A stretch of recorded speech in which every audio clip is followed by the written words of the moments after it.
शांति। ओम शांति। ओम शांति। ओम शांति। ओम शांति। ओम शांति। आज अव्यक्त बाप दादा का महावाक्य है 21 जनवरी 1987 की।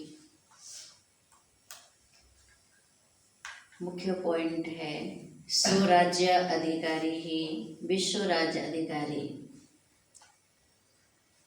विश्व राज्य अधिकारी भविष्य में बनने वाले आत्माओं का वर्तमान स्वरूप क्या होगा? स्वराज्य अधिकारी। स्वराज्य अधिकारी अर्थात विश्व राज्य अधिकारी तो देवी देवताएं कहलाते हैं, है ना। तो देवता बनना माना विश्व राज्य अधिकारी। लेकिन वर्तमान में स्वराज्य अधिकारी कौन है? ब्राह्मण। तो स्वराज्य अधिकारी अर्थात बाबा कहते हैं यह शरीर पर भी कंट्रोल हो, मन बुद्धि संस्कार पर भी कंट्रोल हो। शरीर माना शरीर के सारे कर्म इंद्रियों पर कंट्रोल, नियंत्रण, है ना। उसके साथ साथ मन बुद्धि संस्कार पर भी नियंत्रण।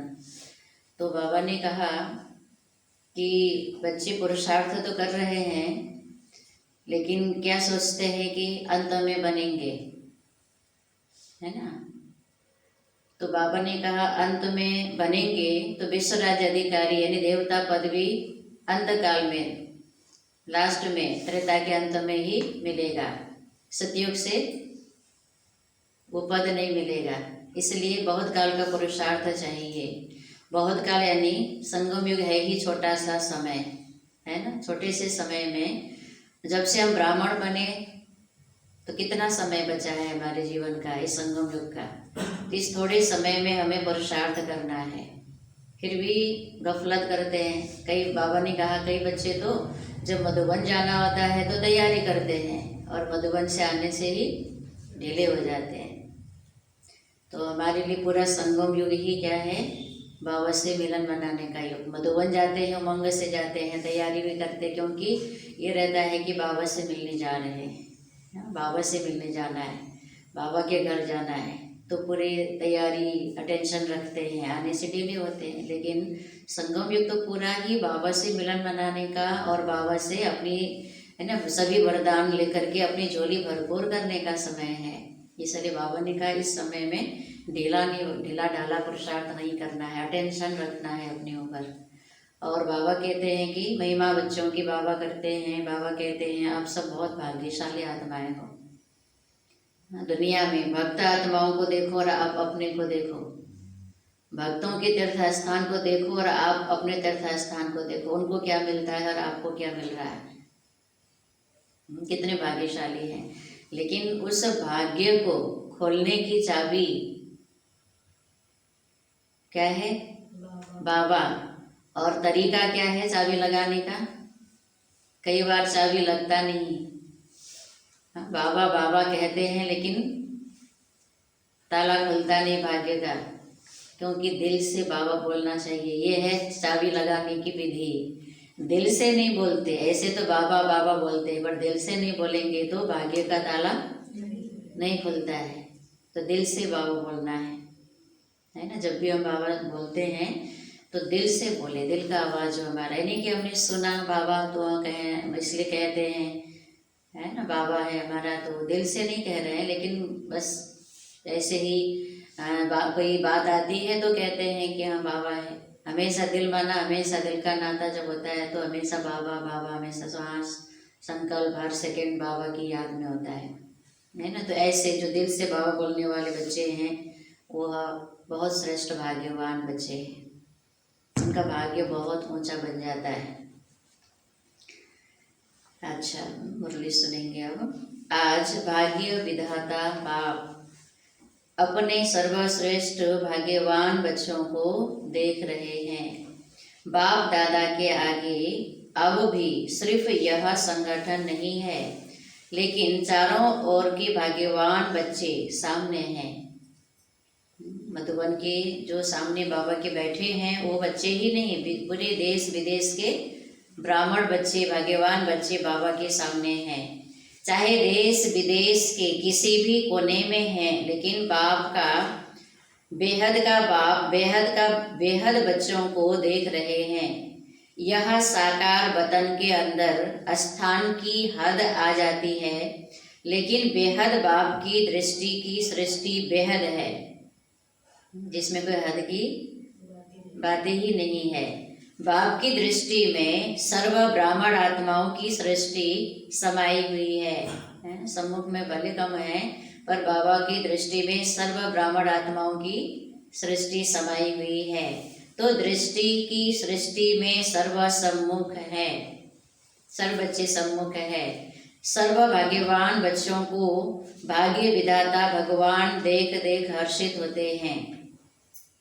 बाबा हम हैं तो साधारण, लेकिन हमारे भाग्य ऊंचा है, क्योंकि विश्व राज्य अधिकारी बनने वाले आत्मा हैं। तो बाबा उस रूप को देखकर हर्षित होते हैं, जैसे बच्चे बाप को देख हर्षित होते हैं।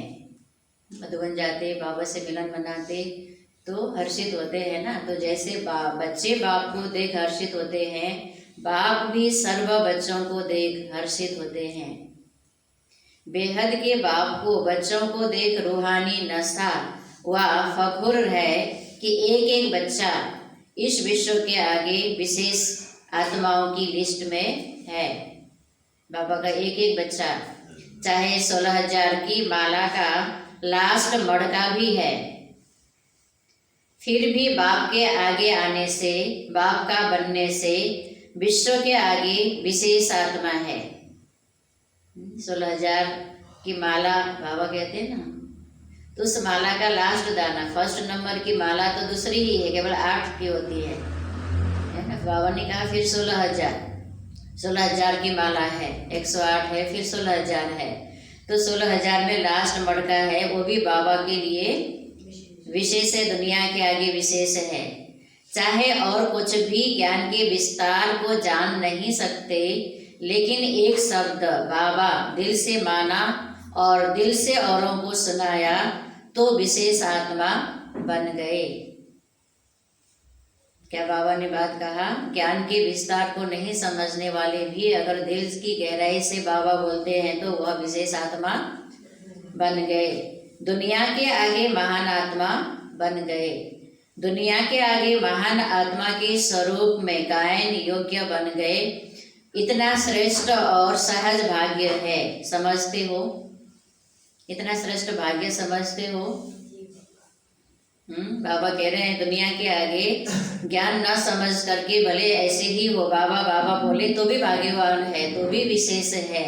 तो इतना अपना श्रेष्ठ भाग्य और इतना सहज घर बैठे भाग्य मिला है, ऐसा समझते हो, महसूस करते हो? क्योंकि बाबा शब्द है चाबी, किसकी? सर्व खजानों की, श्रेष्ठ भाग्य की चाबी। बाबा शब्द है श्रेष्ठ भाग्य की, सर्व खजाने प्राप्त करने की। चाबी मिल गई तो भाग्य व खजाना अवश्य प्राप्त होता ही है। चाबी ही मिल जाएगा तो, खजानों की चाबी मिल गई तो खजाने तो प्राप्त तो कर ही लेंगे। तो सभी माताएं व पांडव चाबी प्राप्त करने के अधिकारी बने हो। चाबी लगाने भी आती है या कभी लगती नहीं है? बाबा बाबा बोल रहे हैं पर प्राप्ति का अनुभव नहीं हो रहा है, खजाने नहीं मिल रहे हैं, ऐसा भी होता है? बाबा पूछ रहे हैं, जरूर होता है तभी बाबा पूछ रहे हैं। अब अपनी स्थिति को हमें देखना है, मेरी स्थिति कैसी है। सभी का ऐसा नहीं है, किसी किसी का जरूर ऐसा है, तभी बाबा कह रहे हैं चाबी लगाने की विधि है दिल से जानना और मानना। बाबा को दिल से जानना और दिल से मानना। सिर्फ मुख से कहा तो चाबी होते भी लगेगी नहीं। बाबा को जानकर दिल, मुख से कहा केवल बाबा तो चाबी लगेगी नहीं। दिल से कहा तो खजाने सदा हाजिर हैं, अखूट खजाने हैं। अखूट खजाने होने के कारण जितने भी बच्चे हैं सब अधिकारी हैं। खुले खजाने हैं, भरपूर खजाने हैं।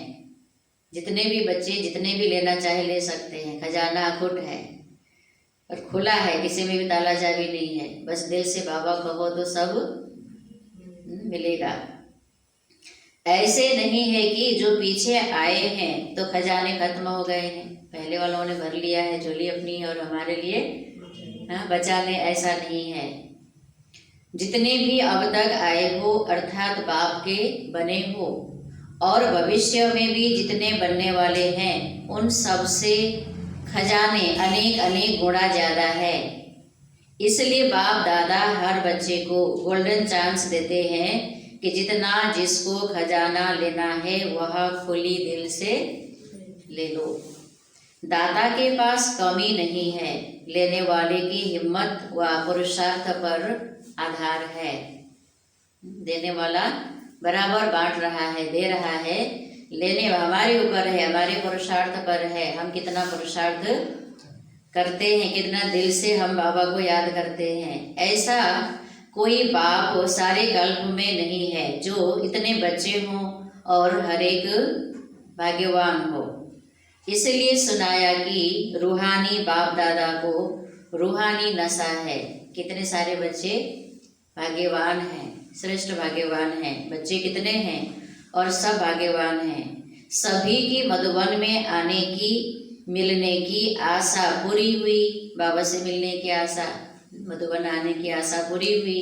भक्ति मार्ग की यात्रा से फिर भी मधुबन में आराम से बैठने की, रहने की जगह तो मिली है ना। संख्या ज़्यादा थी उस स्थान के हिसाब से। 87 में तो पांडव भवन, ओम शांति भवन में बाबा आते थे, तो संख्या ज़्यादा थी। तो बाबा ने कहा, ट्रेंट में रुके हुए थे तो बाबा ने कहा रहने को तो फिर भी आराम से जगह मिला है ना। भक्ति मार्ग में कितनी यात्रा की और मधुबन की यात्रा में कितना अंतर है। मंदिरों में तो सिर्फ खड़े खड़े दर्शन करते हैं, यहाँ आराम से बैठे तो हो ना। बाबा भी आते हैं तो हम आराम से बाबा के सम्मुख बैठते, सुनते, महावाक्य बाबा से मिलन मनाते, वरदानों से झोली भरते। भक्ति में तो एक तो जड़ मूर्ति के दर्शन करने के लिए भी खड़े खड़े और तुरंत ही चलते जाओ आगे, है ना, रुकने का नहीं होता है। वहाँ तो भागो भागो, चलो चलो कहते हैं, और यहाँ आराम से बैठो, आराम से बैठो, आराम से याद की खुशी से मौज मनाओ। संगम युग में खुशी मनाने के लिए आए हो तो हर समय चलते फिरते, खाते पीते खुशी का खजाना जमा किया। खुशी का खजाना जमा करने का चाबी बाबा, बाबा की याद में, उस नशे में भाग्यवान आत्मा हो, इस नशे में रह करके चलते फिरते रहे, खाते पीते रहे तो खुशी का खजाना जमा किया, है ना। अगर कमी देखने लगे, अरे टेंट में रहने को मिला और भीड़ होगी तो भोजन में भी लाइन है तो क्या होगा, खुशी होगी। फिर भी बाबा ने कहा याद करो भक्ति मार्गों में क्या करते थे और बाबा के बनने से क्या मिला है। तो जब इतना याद करेंगे तो बाबा बाबा करेंगे दिल से तो खुशी होगी। कितना जमा किया है, इतना किया जो 21 जन्म आराम से खाते रहो। बाबा ने कहा खुशी का खजाना या और भी खजाने इतना कमाई करना है अभी, जो 21 जन्म खाते रहे तो इतना कमाया। कमाने का तरीका है पाना, पाने के लिए बाबा ने कहा चाबी लगाओ और खजाना पाओ। मधुबन विशेष सर्व खजाने जमा करने का स्थान है, क्योंकि यहाँ एक बाप दूसरा न कोई, यह साकार रूप में भी अनुभव करते हो, वहाँ बुद्धि द्वारा अनुभव करते हो, लेकिन यहाँ प्रत्यक्ष साकार जीवन में भी सिवाय बाप और ब्राह्मण परिवार के और कोई नजर आता है क्या। मधुबन में बाबा और ब्राह्मण परिवार के सिवाय कुछ अनुभव नजर नहीं आता। साकार में भी, बुद्धि में तो है ही, साकार में भी बस बाबा और ब्राह्मण परिवार है, और यहाँ पर क्या है, बुद्धि से भले बाबा है पर साकार में तो बाबा के साथ का अनुभव नहीं होता है ना, बुद्धि से हम अनुभव करते हैं। मधुबन में जो साकार में भी बाबा है, एक ही लगन, एक ही बातें, एक ही परिवार के और एक रस स्थिति, और कोई रस है ही नहीं। रस माना एक ही अनुभव, एक ही प्राप्ति है ना, एक से ही जुड़े हुए। पढ़ना और पढ़ाई द्वारा शक्तिशाली बनना। मधुबन में यही काम है ना। कितने क्लास करते हो? मधुबन के दिन याद आ रहे हैं ना, कितने क्लास करते हैं? 4-5। दिन भर क्लास ही तो होता है। तो यहाँ विशेष जमा करने का साधन मिलता है, इसलिए भाग भाग कर पहुंच गए हैं। बाप दादा सभी बच्चों को विशेष यही स्मृति दिलाते हैं कि सदा स्वराज्य अधिकारी स्थिति में आगे बढ़ते चलो। स्वराज्य अधिकारी स्थिति माना ही खजाना कमाई। स्वराज्य अधिकारी की स्थिति में आगे बढ़ो। माना ही नियंत्रण, राज्य करना, खुद पर राज्य करना सीखो। ये राज्य करने की स्थिति में आगे बढ़ो, है ना। खुद के कर्म मन बुद्धि संस्कार के भी संस्कार, पुराने संस्कार भी सबके अपने अपने हैं, वो संस्कार भी बदलना है, जितना माना बदलना। ऐसा नहीं कि क्या करे मेरा स्वभाव मेरा संस्कार, संस्कार को बदलना है। और मन बुद्धि भी हमको न चलाए पर, लेकिन बाबा की श्रीमत प्रमाण हमारी मन बुद्धि चले। यह है स्वराज्य अधिकारी। स्वराज्य अधिकारी यही निशानी है विश्व राज्य अधिकारी बनने की। कई बच्चे रुहरिहान करते हुए बाबा से पूछते हैं कि हम भविष्य में क्या बनेंगे, राजा बनेंगे या प्रजा बनेंगे। बाप दादा बच्चों को रिस्पॉन्ड करते हैं कि अपने आप को एक दिन भी चेक करो तो मालूम पड़ जाएगा कि मैं राजा बनूंगा व साहूकार बनूंगा व प्रजा बनूंगा।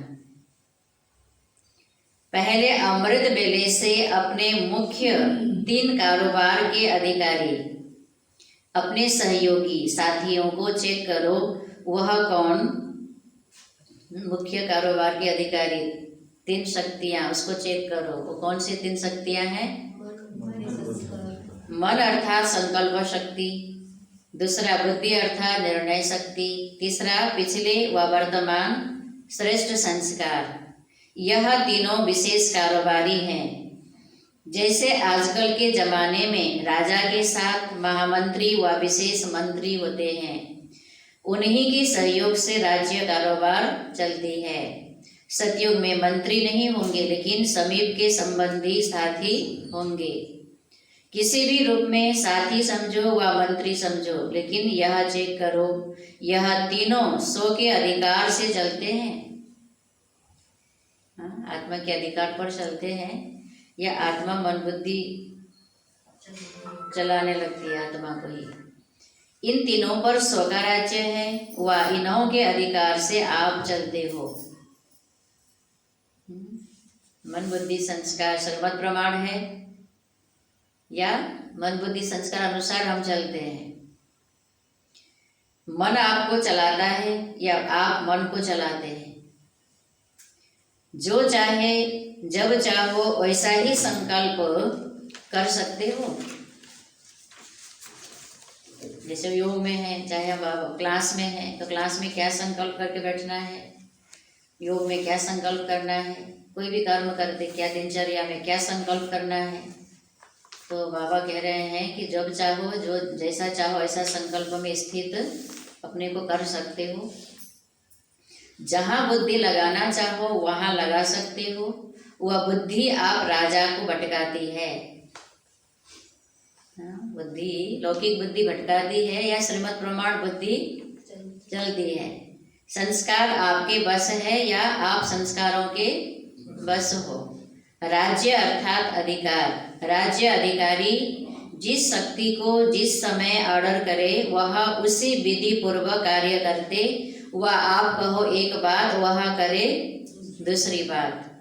क्योंकि निरंतर योगी अर्थात स्वराज्य अधिकारी, स्वराज्य अधिकारी अर्थात निरंतर योगी। स्वराज्य अधिकारी बनने का विशेष साधन मन और बुद्धि है। स्वराज्य अधिकारी बनने का साधन मन और बुद्धि है। और बाबा ने क्या बताया? स्वराज्य अधिकारी माना निरंतर योगी। जैसे योग में भी अपने को चेक करें तो अगर हम निरंतर योग है, बाबा से माना स्वराज्य अधिकारी है। मन हमारे अनुसार चल रहा है, लेकिन योग में बैठे हुए भी हम योग का अनुभव नहीं कर रहे हैं, माना हमारा मन हमारे बस में नहीं है ना, मन भटक रहा है, माना मन बस में नहीं है। अच्छा, तो मन बुद्धि ही स्वराज्य अधिकारी बनने का, निरंतर योगी बनने का साधन है। योग को बुद्धि योग कहते हैं। तो अगर यह विशेष आधार स्तंभ अपने अधिकार में नहीं है, वह कभी है कभी नहीं है, अभी अभी है अभी अभी नहीं है, तीनों में से एक भी कम अधिकार में है, तो इसे ही चेक करो कि हम राजा बनेंगे या प्रजा बनेंगे। मन बुद्धि संस्कार तीनों में से कोई एक भी बाबा ने कहा चेक करो, अगर अधिकार में नहीं है तो हम राजा बनेंगे कि प्रजा बनेंगे। बहुत काल के राज अधिकारी बनने के संस्कार बहुत काल के भविष्य राज अधिकारी बनाएंगे। अगर कभी अधिकारी कभी वशीभूत हो जाते हो तो आधा कल्प अर्थात पूरा राज्य भाग्य का अधिकार प्राप्त नहीं कर सकेंगे। आधा समय के बाद त्रेतायुगी राजा बन सकते हो। सारा समय राज्य अधिकारी अर्थात राज्य करने वाले रॉयल फैमिली के समीप संबंध में नहीं रह सकते। अगर वशीभूत बार बार होते हो तो संस्कार अधिकारी बनने के नहीं, लेकिन राज्य अधिकारियों के राज्य में रहने वाले हैं। राज्य में तो आएंगे ही, है ना, राजा नहीं बनेंगे, प्रजा बनेंगे। वह कौन हो गए, वह हुई प्रजा। तो समझा, राजा कौन बनेगा, प्रजा कौन बनेगा। अपने ही दर्पण में अपनी तकदीर की सूरत को देखो। यह ज्ञान अर्थात नॉलेज दर्पण है। तो सबके पास दर्पण है ना, है ना। ज्ञान रूपी दर्पण में अपने को देखना है, अपनी भविष्य तकदीर की सूरत को देखना है। तो अपनी सूरत देख सकते हो ना। सूरत देखना माना भविष्य का तकदीर राजा का है या प्रजा बनने वाले हैं, यह चेक करना। अभी बहुत समय के अधिकारी बनने का अभ्यास करो। ऐसे नहीं कि अंत में तो बन ही जाएंगे। कई पुरुषार्थी बच्चे फिर यही समझते हैं अंत में बन ही जाएंगे। अगर अंत में बनेंगे तो अंत का एक जन्म थोड़ा सा राज्य कर लेंगे, लेकिन यह भी याद रखना कि अगर बहुत समय का अब से अभ्यास नहीं होगा, वह आदि से अभ्यासी नहीं बने हो, आदि से अब तक यह विशेष कार्यकर्ता आपको अपने अधिकार में चलाते हैं, वह डगमग स्थिति करते रहते हैं अर्थात धोखा देते रहते हैं, दुख की लहर का अनुभव कराते रहते हैं, तो अंत में भी धोखा मिल जाएगा। हम समझ रहे हैं कि अंत में बन जाएंगे और बाबा हमें क्या सावधानी चेतावनी दे रहे हैं, अगर अभी नहीं करेंगे अनुभव तो लास्ट में भी धोखा मिलेगा, नहीं कर पाएंगे। अभी जो समझ रहे हैं कि हो जाएगा तो धोखा हो जाएगा, इसलिए अभी चेक करके अभी चेंज करना है। धोखा अर्थात दुख की लहर जरूर आएगी। अगर अभी मन दुख का अनुभव कराता है तो लास्ट में भी दुख का अनुभव होगा, है ना। इसलिए कहते दुखी रहेंगे तो दुखी होकर ही मरेंगे। तो जीवन में अभी ब्राह्मण जीवन में हमें हमेशा मन बुद्धि को अपने वश में करना है, यानी श्रीमद् प्रमाण चलाना है। तो उसके लिए हमें ज्ञान को प्रयोग करना है, बाबा को प्रयोग करना है ना। जितना अंदर मन में ज्ञान का चिंतन रहेगा, बाबा की याद रहेगी, मन में दुख की लहर नहीं आएगी। अगर ज्ञान चिंतन नहीं करते हैं, बाबा को दिल से याद नहीं करते हैं, दुख की लहर आती रहेगी, फिर अंत में भी दुखी ही होंगे। तो अंत में भी पश्चाताप की दुख की लहर आएगी। अभी दुख का अनुभव किया, लास्ट में पश्चाताप करेंगे। इसलिए इस संगम के समय को इससे क्या समझना है, हमें कैसे भी मैं पुरुषार्थ करके खुश रहना है, खुशी का अनुभव करना है ना। वह निरंतर याद से, ज्ञान की चिंतन से, सम्मान में रहने से खुशी होगी, है ना। बाहर से तो जगह है, अंदर से भी क्या करना है, जगना है ना। तो अंत में पश्चाताप के दुख की लहर आएगी। इसलिए बाप दादा सभी बच्चों को फिर से स्मृति दिलाते हैं कि राजा बनो और अपने विशेष सहयोगी कर्मचारी व राज्य कारोबारी साथियों को अपने अधिकार से चलाओ। समझा? अब बाप दादा यही देखते हैं कि कौन कौन कितने स्वराज्य अधिकारी बने हैं। अच्छा, तो सब क्या बनना चाहते हो? राजा बनना चाहते हो? बाबा पूछ रहे क्या बनना चाहते? बनना तो राजा ही चाहेंगे ना। तो अभी स्वराज्य अधिकारी बने हो, वह यही कहते हो बन रहे हैं, बन तो जाएंगे। गे नहीं करना। ज्यादा पुरुषार्थी बच्चे ही कहते हैं बन जाएंगे, कर लेंगे, अंदर तक हो ही जाएगा। बाबा कहते गे नहीं करना, जाएंगे तो बाप भी कहेंगे अच्छा राज्य भाग्य देने को भी देख लेंगे। जो अभी करते नहीं हैं, कहते हैं कि करेंगे, देखेंगे, हो जाएंगे, तो बाबा कह रहे हैं राज्य भाग्य भी देख लेंगे। सुनाया ना, बहुत समय का संस्कार अभी से चाहिए।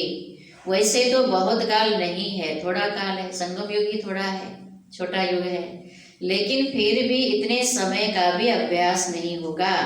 जो थोड़ा काल है इसमें भी अभ्यास में नहीं लगाया इस थोड़े काल को, तो फिर लास्ट समय यह उल्हाना नहीं देना। हमने तो समझा था लास्ट में हो ही जाएंगे।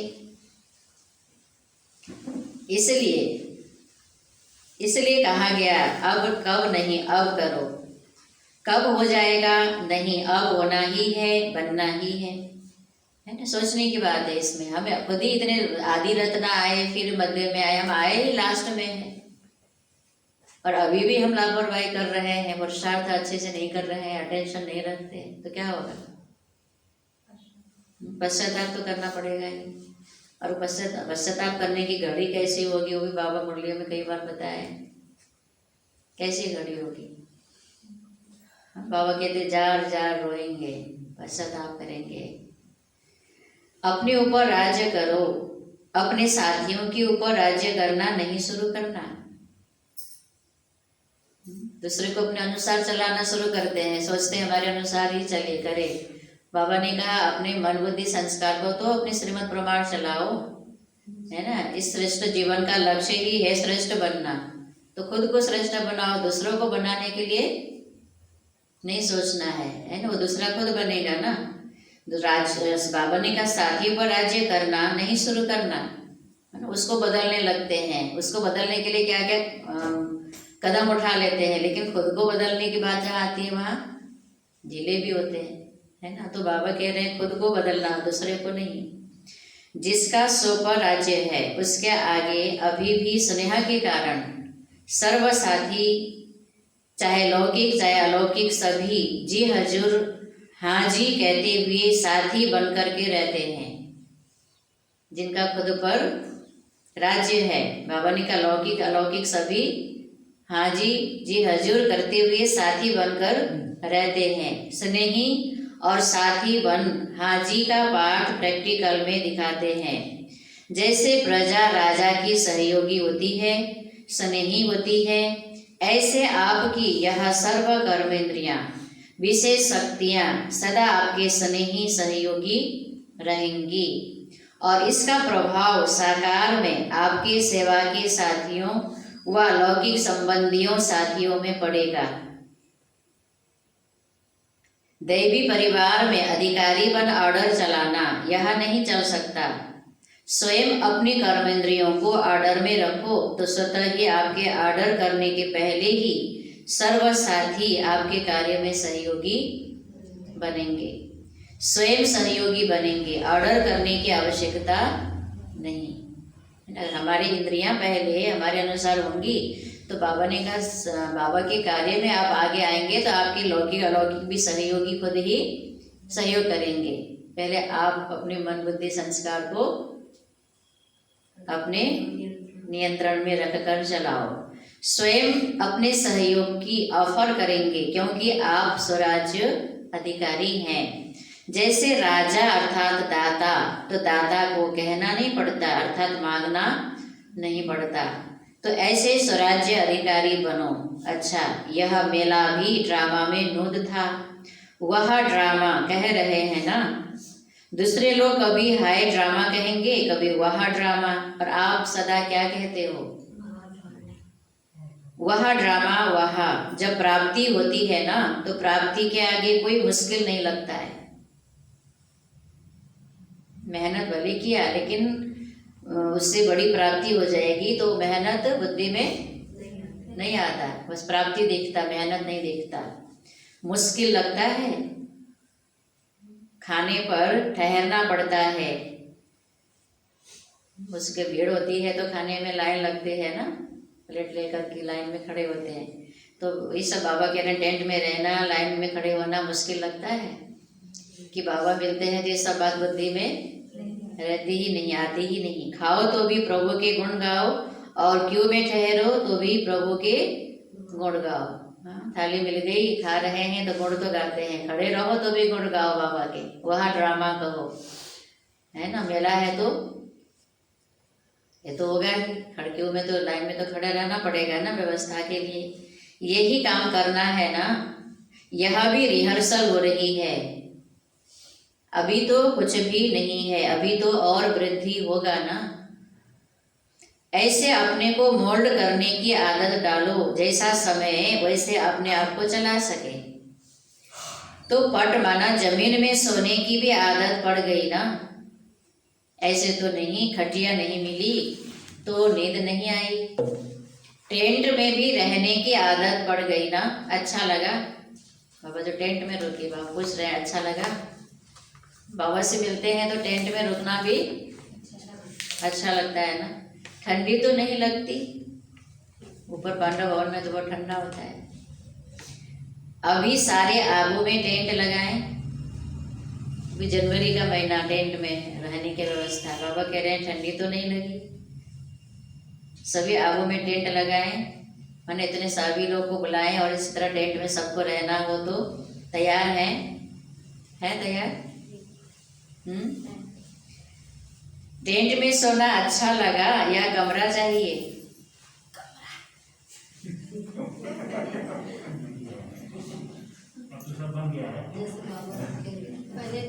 बन गया। अभी फिर भी टेंट लगता है ना, जब ये लास्ट टर्न होता है या न्यू ईयर होता है, 18 जनवरी होता है, ऐसे विशेष समय पर शिवरात्रि है, टेंट लगता है ना। जो भी लॉन है उस लॉन में, और ये डायमंड हॉल के पीछे बरमदे में, और जितनी भी बिल्डिंग है उसके बरमदे में वो कनात से घर करके सब रहने का व्यवस्था करते हैं ना। और अभी कुछ वर्ष से तो टेंट का ही पूरा ये क्या त्रिपाल का बना करके रूम, जैसे छोटा सा घर, पहाड़ी घर जैसे डिजाइन का बनाते हैं, त्रिपाल का बना के उस पूरे टेंट, नीचे गिट्टी मोटे मोटे, उसमें भी रहने का व्यवस्था किया हुआ था।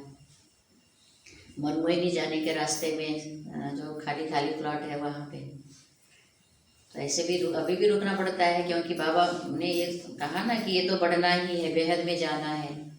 तो उस समय ओम शांति भवन में जगह कम था इसलिए टेंट लगा, तो फिर वो इधर शांतिवन का बना। अभी शांतिवन का जो व्यवस्था वो भी छोटा है, क्योंकि बाबा की सेवा, बाबा के बच्चे की वृद्धि तो होनी ही है। तो बाबा कह रहे हैं ना कि आबू से, माउंट आबू से लेकर के आबू रोड तक क्यों होगा, उस समय क्या होगा।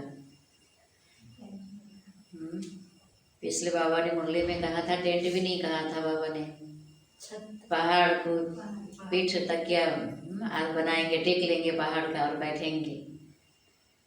तो अभी बाबा टेंट में रुकने वालों को कह रहे हैं अभी और टेंट में रहे, अच्छा लगा, ठंडी तो नहीं लगी, अभी सारे आबू में टेंट लगाएं। टेंट में सोना अच्छा लगा या कमरा चाहिए?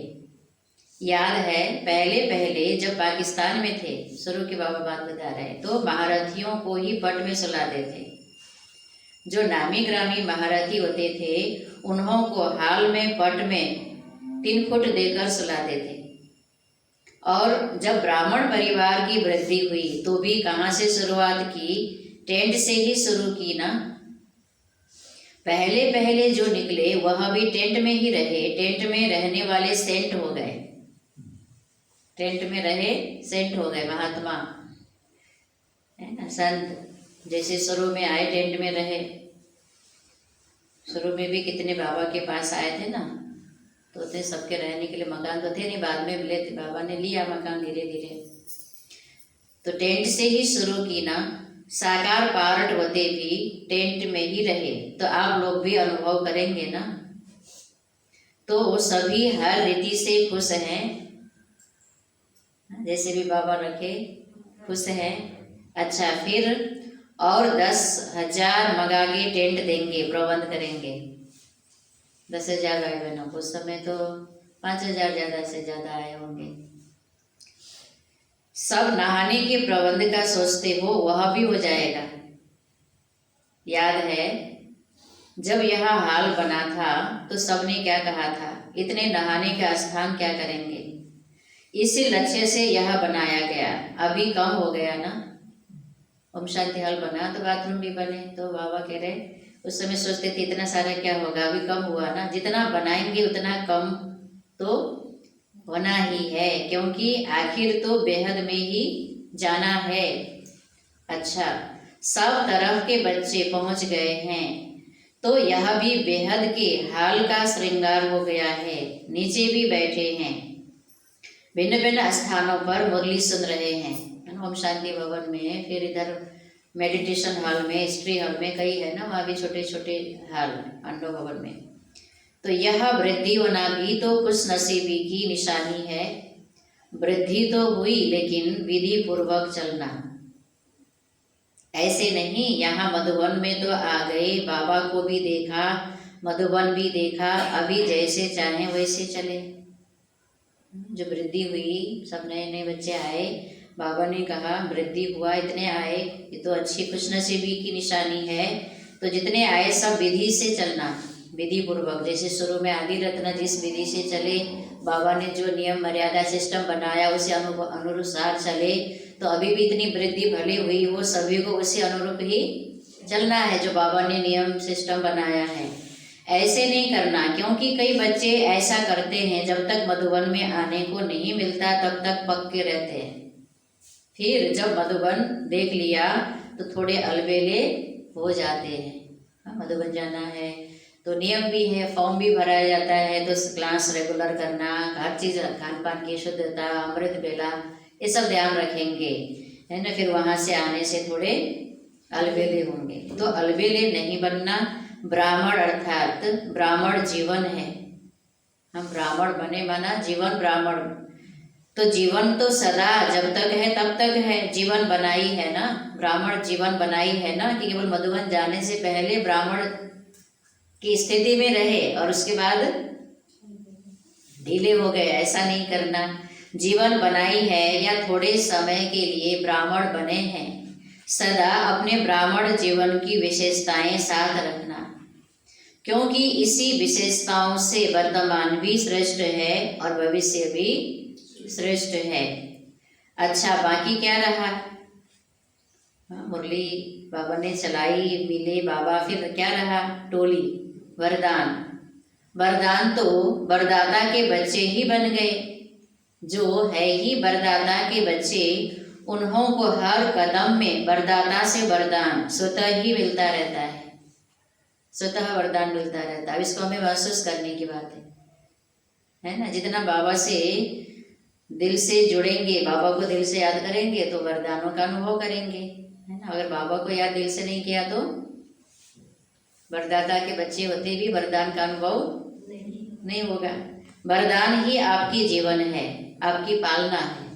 वरदानों से ही बाबा हमें पाल रहा है, वरदानों की पालना से ही पल रहे हैं। नहीं तो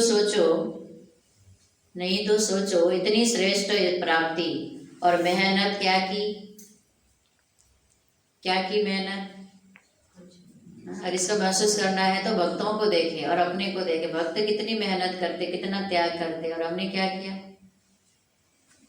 बिना मेहनत के जो प्राप्ति होती है उसको ही वरदान कहा जाता है। तो मेहनत क्या की और प्राप्ति कितनी श्रेष्ठ, जन्म जन्म प्राप्ति के अधिकारी बन गए, तो वरदान हर कदम में वरदाता का मिल रहा है और सदा ही मिलता रहेगा, है ना। वरदान बाबा ने कहा मिल रहा है और हर जन्म मिलता रहेगा। जैसे वरदान के कारण ही हमें, है ना, इतना सहज, इतना श्रेष्ठ जीवन मिला है, ज्ञान मिला है, खुशी मिली है, शक्ति मिली है, जो हम खुद अपने मोक्ष कहते हैं। तो वो बाबा ने कहा जन्म जन्म मिलेगा, जन्म जन्म ऐसे खुशहाल रहेंगे, है ना। सतयुग में 21 जन्म तक सब खजानों से संपन्न रहेंगे। अभी के ज्ञान खजाने वहाँ स्थूल खजाने के रूप में होंगे। जितना ज्ञान खजाने की गहराई में अभी जाकर अपने को धारणा मूर्त बनाएंगे तो सतयुग में उतना ही स्थूल खजाने से मालामाल बनेंगे। तो जन्म जन्म प्राप्ति के अधिकारी बन गए तो वरदान हर कदम में वरदाता का मिल रहा है और सदा ही मिलता रहेगा। दृष्टि से, बोल से, संबंध से वरदान ही वरदान है। बाबा की दृष्टि से भी वरदान मिलता, बाबा की मुरली महावाक्य वाणी से भी वरदान मिलता, और बाबा के संबंध मना बुद्धि का संबंध बाबा से होगा तो भी हमें वरदान का अनुभव होता है। अच्छा, अभी तो गोल्डन जुबली मनाने की तैयारी कर रहे हो ना। 86 गोल्डन जुबली वर्ष था तो सम्मेलन तो हुआ संतों का, लेकिन आगे भी उस जुबली के अंतर्गत बहुत कार्यक्रम होते रहते हैं ना। तो बाबा कह रहे हैं और भी मनाने की तैयारी कर रहे हो। गोल्डन जुबली अर्थात सदा गोल्डन स्थिति में स्थित रहने की जुबली मना रहे हो। गोल्डन जुबली मना, गोल्डन स्थिति में रहने की जुबली मनाना। गोल्डन स्थिति माना सत्व प्रधान स्थिति, सतगुणी स्थिति, निर्विकारी निरहंकारी स्थिति, है ना। सदा रियल गोल्ड, जरा भी अलाय मिक्स नहीं। अलाय माना कौन? तमोगुण, विकार की अलाय, पुराना संस्कार की अलाय मिक्स ना हो, एकदम सतगुणी प्योर अवस्था में, जैसा बाबा कहते हैं वैसी अवस्था, इसको कहते हैं गोल्डन जुबली। तो दुनिया के आगे सोने की स्थिति में स्थित होने वाले सच्चे सोने प्रत्यक्ष हो, इसके लिए यह सब सेवा के साधन बना रहे हैं। बाबा ने कहा दुनिया के आगे सोने की स्थिति में स्थित होने वाले, गोल्डन स्थिति में स्थित होने वाले ब्राह्मण बच्चे प्रत्यक्ष हों, इसके लिए ये सेवा का साधन है। सेवा किस लिए है? बाबा को प्रत्यक्ष करने के लिए। बाबा किससे कैसे प्रत्यक्ष होगा? हम बच्चों के प्रत्यक्ष होने से।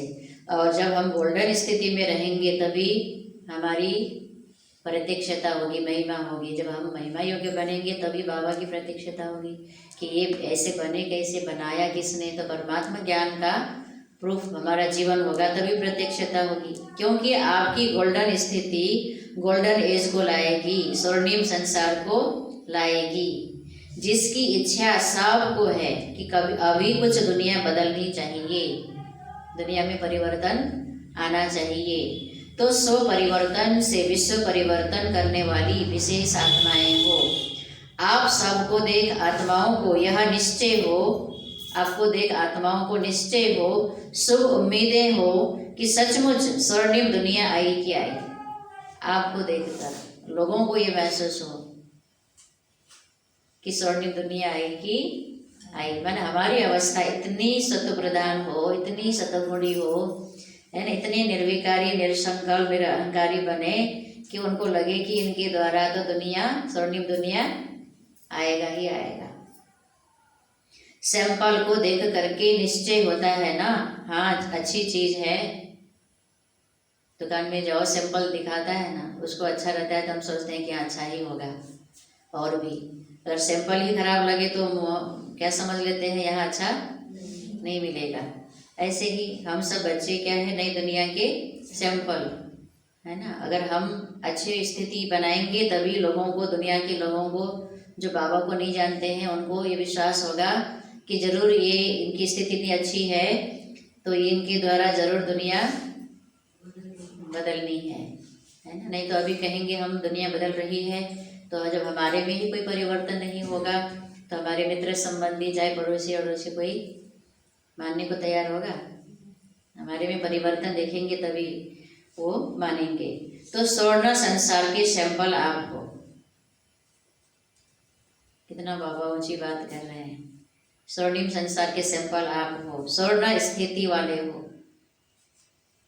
तो आप सैंपल को देख उन्हों को निश्चय हो कि हाँ जब सैंपल तैयार है तो अवश्य ऐसा ही संसार आया कि आया।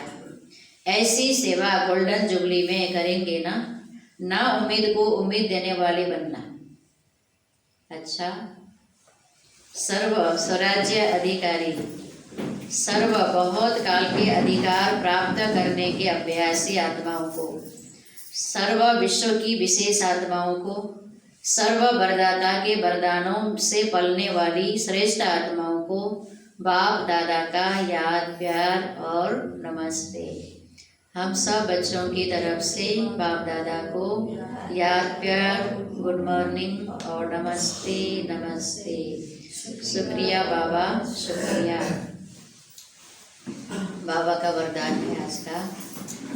भटकती हुई आत्माओं को यथार्थ मंजिल दिखाने वाले चैतन्य लाइट माइट हाउस भव। भटकती हुई आत्माओं को यथार्थ मंजिल दिखाने वाले चैतन्य लाइट माइट हाउस भव। स्पष्टीकरण, किसी भी भटकती हुई आत्मा को यथार्थ मंजिल दिखाने के लिए चैतन्य लाइट माइट हाउस बनो। इसके लिए दो बातें ध्यान पर रहे। पहला, हर आत्मा की चाहना को परखना। जैसे योग्य डॉक्टर उसे कहा जाता है जो नब्ज को जानता है, ऐसे परखने की शक्ति को सदा यूज करना। तो उस आत्मा की चाहना क्या है उसको परखना। दूसरा, सदा अपने पास सर्व खजानों का अनुभव कायम रखना। सदा यह लक्ष्य रखना कि सुनाना नहीं है लेकिन सर्व संबंधों का सर्व शक्तियों का अनुभव कराना है। तो ऐसे अनुभव कराने वाले चैतन्य लाइट माइट हाउस बनना है। लाइट बना ज्ञान की लाइट। जितना ज्ञान का मनन करेंगे उतना ज्ञान का लाइट आएगा। और माइट के लिए बाबा से याद, योग। जितना योग होगा उतना माइट आएगा। तो लाइट माइट हाउस बनेंगे तभी अनेक आत्माओं को हम यथार्थ मंजिल का अनुभव करा सकेंगे, दिखा सकेंगे। तो इसके लिए बाबा ने दो बात कही, परखने की शक्ति धारण करना है। दूसरा, सर्व खजानों के हम स्वयं अनुभवी बने। स्लोगन, दूसरों की करेक्शन करने के बजाय एक बाप से ठीक कनेक्शन रखो। दूसरों की करेक्शन करने के बजाय अपना कनेक्शन बाप से ठीक रखो। दूसरों का करेक्शन नहीं करना है, हम ठीक से अपने से चले और बाबा से कनेक्शन, हमारा बुद्धि का कनेक्शन अच्छा हो। कनेक्शन में तो आ ही गए हैं बाबा के, पर बुद्धि का, यहाँ बाबा बुद्धि की बात कर रहे हैं। बुद्धि का कनेक्शन बाबा से हमारा सही हो। कई बार औरों की कनेक्शन करने में खुद का कनेक्शन बाबा से लूज हो जाता है, कनेक्शन ही टूट भी जाता है। इसलिए अपना कनेक्शन बाबा से ठीक रखना है और दूसरे का करेक्शन करना हमारा काम नहीं है, बाबा का काम है ना। बाबा सबको शिक्षा दे रहे हैं, सबको समझा रहे हैं, इसलिए हमें खुद पर ध्यान देना है। ओम शांति।